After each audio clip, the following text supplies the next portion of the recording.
What's up, everybody? My name is Jason, and welcome to Small Biz. And today's very special TGIF early morning 9:20 East Coast time video. We're going to talk about how Iran just made a big mistake and failed miserably, and why the world at large, including the U.S. and its allies, might be in a stronger position than at any time in my life. And is it really true that we are within inches away from a major bottom? All that and more coming up. All right, ladies and gentlemen, TGIF again. I'm not supposed to be here, but something happened overnight.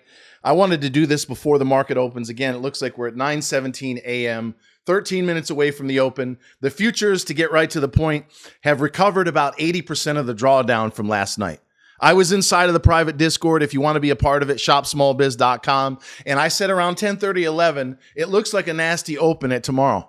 And it was until about 2, 3 o'clock in the morning, and we started to climb back. Bitcoin once again flushed down through that double bottom at 60K, but only stayed there for about 35, 40 minutes. Right now, it's pushing 65K, which is what? Risk back on. But it needs to hold that 60K and then take out 68 to resume the uptrend and ultimately take out a new high at some point before the end of this year, beginning of next. But let's get to the fucking meat of the issue, and I need your help because it's early. Not everyone's going to be watching, so please give me a thumbs up and share this all over your social media walls. Full disclosure, I just bought some Tesla at 146 and a quarter in the pre-market. Last trade 148. I would wait if you missed it or you ignored it, right? You had your unlubricated thumb up your fucking ass. Maybe you were watching fake news CNN and you thought the end of the world was upon us. Wrong. We're stronger right now more than ever before. And I'm going to explain and have you coming out of here or going out of here, maybe coming and going out of here on a Friday, feeling like you're going to fucking take over the world with my help in the next 5, 10 years and beyond. So here's the deal. Unlike the clowns on CNBC, which I refused to watch this morning because I didn't want them to cloud my judgment, I don't sit here and say, gee, here's what I think is going on, Steve. Or based on the events, this is what I think is going to happen. No, it's all about the facts, right? I can only imagine the same thing. Sir, if you're in the fucking military or you played 3 sports through college like myself, baseball, basketball, and football, you assess the facts on the fucking field. You make a decision as a leader and you pull the trigger. You don't sit there and go, well, gee, maybe can I have a few minutes to pet my cat? Maybe change my fucking pronoun? No. I have a certain personality that obviously rubs people the wrong way. But if you look at my track record, 30 years in this business, 15 as a broker, sharing everything publicly and now inside of the Discord for 9 months on Twitter, I've got well over a 90% win rate, and I've nailed the bottoms of the market and fucking crypto for years. In fact, what did I say last week? The 3 major supports on the S&P 500 were 5K, 49.63, and 48.50. Where was the exact motherfucking low last night? 49.64.15. 1 fucking point aware from where I told you we were going to get support, and boom, we bounced. We were in the green about 15 minutes ago. So you should have listened to me yesterday and put a third of your money, if you missed the October low, into your retirement accounts. What would I do today? I would wait and see how the market unfolds. Again, we're 5 minutes or so away from the open. If we go back down to last night's lows, you put in another third. If we are somewhere in the middle, and I'll put out another announcement or 2 inside of the Discord, maybe you put 10 or 15% instead of that full third. But you must have put something in yesterday. And again today, if I'd have said to you last month, right, when the CNN fake news fear and greed index, which by the way, I'm a huge fan of. I can't stand the network, but I think it's more reliable than the VIX. What I pay attention to in terms of where's the bottom and the tops in the market, Bitcoin and the fear and greed index on CNN. When it was 83, extreme greed about 5 or 6 weeks ago, I said, wait a second here. We are in a massive secular bull market, flying cars and motherfucking trips to Mars for the next 10 years or thereabouts. But we are way out over our skis and we go, well, if I had said to you then, hey, We're going to go down 5 or 6%. You're going to have a chance to buy Tesla, not at $399, as was the case 2 years ago when it peaked, but down 61.8%, a Fibonacci retracement, by the way, at 146 and a quarter. Would you have pulled the trigger? You're fucking right you would. Well, here we are. And guess what? Oh, I think it's good with some World War III. Motherfucking.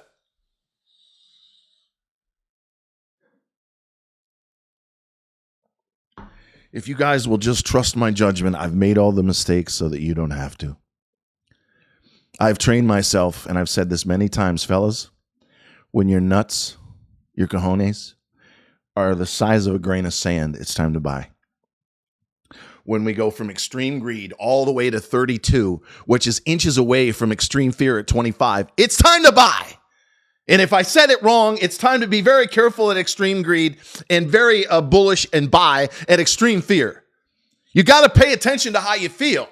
And if you're sitting there wanting to go to the strip club with your buddies and you're popping off the fucking champagne and rockets on clown sites like StockTwits, it's probably time to sell. Or if it's a long-term retirement account, wait a minute. We're way out over our skis. We're not going to be loading up at 5,300 on the S&P, but when we're retesting and perhaps slightly breaking 5K, yeah, it's my chance. This is your fucking chance. There's $7 trillion or thereabouts on the sidelines. The dumb retail clowns did not pull the trigger at the October 27 low, and then they had to watch it melt up, and their brokers should have been saying, okay, take your fucking unlubricated thumb out of your ass. The next time we go back down and retest and maybe slightly take out 5K on the S&P, we're getting in. Oh, yeah, absolutely. I can't wait. And here we are. I don't know what to do. You know what you should do? You should listen to me. Right here. I know what the fuck I'm doing. Nothing scares me with respect to reality. And in terms of world politics, let me just say I want peace. I would love to see the Iranians and the Israelis come together with the entire Arab world. And in fact, that may exactly be happening, right? What is happening right now? I'm so fired up. Please bear with me. What has happened in the last week? For the first time in world history, Iran launches 300 projectiles, drones, missiles, ballistic, designed to kill. We and our allies, along with the Israelis, knock all of them but one or two down. And to my knowledge, nobody got killed. If you think the Iranians and their proxies at that point weren't thinking, that was interesting. And then what happened? Joe Biden, the worst president in U.S. history, comes out and says, take the win, stand down. Israel said, I don't think so. We're going to have a measured response. And what happened late last night? Ironically, on a Thursday in front of options expiration, as we recover almost all of the drawdown from last night, Israel apparently attacks 3 military bases, one that may be involved with the nukes, and it got by their entire Russian-made radar system. So the same clown that was out there last night, kind of like Tariq Aziz, you remember him? He was up on the buildings and bombs were going off in Iraq about a week before he got killed and Saddam was hung. Oh, nothing to see. We're pushing back the allies. They had that idiot from fucking Iran last night saying if the Israelis attack, we're going to basically respond with deadly force and it's going to be overwhelming. What are they saying this morning? Nothing to see. What? Why would the Iranians say nothing to see? I'll tell you why. Their attack from their own soil failed. They now know they could launch 1,000 rockets, and we're probably going to knock most, if not all of them down. The proxies in Syria, Yemen, and southern Lebanon are thinking, yeah, we could touch off some rockets. We could send some missiles, but they know exactly where we are. And then we had last night, we're able to send in whatever it was, and I love how cool the Israelis are playing it, not saying it was them, just everyone knows it is, and they took out with precision. No one, to my knowledge, in terms of civilians were killed, and they sent a message that you can't see us coming. We can knock your shit down, and you can't see us coming. If you don't think that the proxies and the Ayatollah, who needs to go, not the Iranian people, we send them peace and love, are not sitting there sleeping with one eye open going, what are we going to do? We can't, they're taking our shit out, and we can't see them coming. You mark my words. I will not be surprised in the next week or two if all of a sudden the Iranian regime starts saying, wait a second, we would like to have peace, but we need conditions. In other words, they're scared shitless. If you don't think they're fucking scared, if you don't think there's a possibility that the emperor has no clothes, they're a giant paper tiger, it makes you wonder what would they be like without the proxies doing their dirty work. The Wall Street Journal said that 40%, almost half the rockets, failed at launch. These guys look like potentially bigger clowns than what we saw in fucking Iran. And what did Trump take out ISIS in about 2 weeks?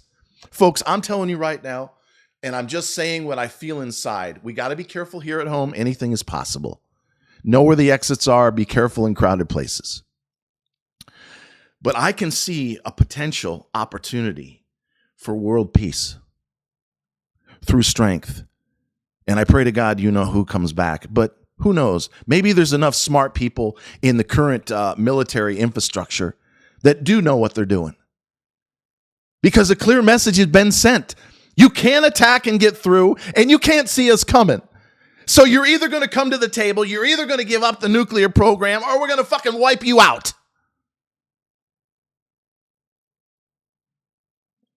And then what? I'll tell you what. In closing, favorable demographics. The millennials and the Gen Z are twice as large as the boomers that melted up the market from 82 to 2000. AI, which really doesn't kick in revenue-wise until next year and the year after, is arguably 3 or 4 times the size, according to Goldman Sachs, than the internet that Al Gore invented. You have $7 trillion of dumb retail money market that still, even after yesterday and today, is probably sitting with their unlubricated thumb up their fucking ass. The productivity gains, massive multi-$100 billion buybacks from corporations like Tesla, like Amazon, like Google that didn't exist when I was a broker 20 years ago. So just imagine, whether it's now, later this year, beginning of next, all of a sudden they decide to come together and build upon the Abraham Accord that started under Trump. And only because Iran now realizes we can't fucking destroy these guys. They're going to wipe us out if we don't stop doing what we're doing. And you know what's going to happen at that point? You're going to hear a collective sound of